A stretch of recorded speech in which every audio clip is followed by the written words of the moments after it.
आज मैं आपको ईमानदार पानी पूरी वाले की कहानी बताने वाली हूँ।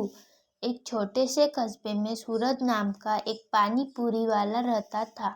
उसका ठेला रोज खूब चलता था क्योंकि उसकी पानी पूरी स्वादिष्ट होने के साथ साथ हमेशा साफ सुथरी और ताज़ी होती थी।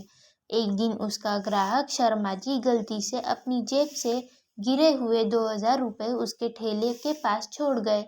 सूरज ने पैसे देखकर सोचा, ये तो मेरे किसी काम आ सकते हैं, पर ये मेरा हक नहीं है।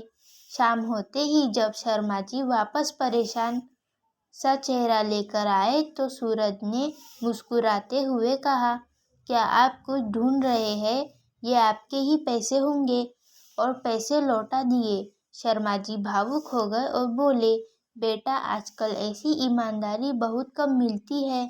सूरज ने हंसकर कहा, सर स्वाद अच्छा हो या कम, सबका मज़ा तभी है जब उसमें सच्चाई हो।